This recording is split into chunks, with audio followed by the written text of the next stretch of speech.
Discussion human society में बहुत ही पारंपरिक और पुराना मेथड्स रहा है।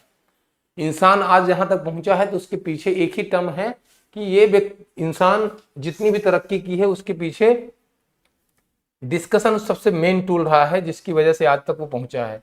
ये डिस्कशन शब्द जिसको हिंदी में हम कहते हैं बहस, तर्क वितर्क।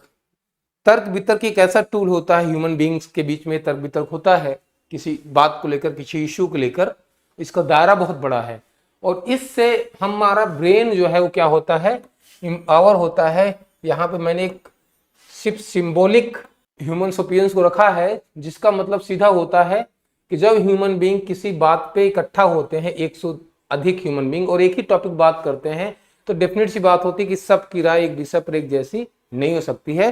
कब तक? जब तक कि उनका ब्रेन मिलता नहीं है। अलग अलग विचारधारा से टॉपिक भी आते हैं, लेकिन डिस्कशन का जो कोर कॉन्सेप्ट होता है, डिस्कशन करने के बाद काफी सारे जो डिफरेंसेस होते हैं सब में, वो क्या हो जाते हैं, अंत में कंक्लूजन के रूप में एक निष्कर्ष निकलता है उस विषय पर जिस पे हम डिस्कशन करते हैं। डिस्कशन हमारे प्रोफेशन की स्पिरिट है। जिस प्रोफेशन में हम जी रहे हैं, जिस प्रोफेशन में हम जीने की तमन्ना रख रहे हैं, जहां जाने की हम कोशिश कर रहे हैं, उसका आधार ही, उसका सार ही, उसका मूल ही डिस्कशन है। हम पूरी जिंदगी चेयर में बैठेंगे, 2 वकील आएंगे, हमारे सामने बहस करेंगे, हम उस बहस को सुनते हैं और हम कंक्लूजन देते हैं, because we are in chair.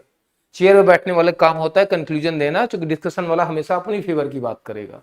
तो इसका मतलब है कि डिस्कशन में कंक्लूजन देने से पहले हमें डिस्कशन की ग्रेविटी पता होना चाहिए, यानी कि आप एक अच्छे लिसनर होने चाहिए कि डिस्कशन में क्या क्या बातें हुई और वो कौन सी लॉजिकल है, कौन सी लॉजिकल नहीं है, और लॉजिक के कसौटी पे कसने के बाद जो कंक्लूजन आता है उसे ही हम कहते हैं कुछ डिस्कशन का फ्रूट है उस चीज पे जिस टॉपिक पे हमने डिस्कशन किया हुआ है।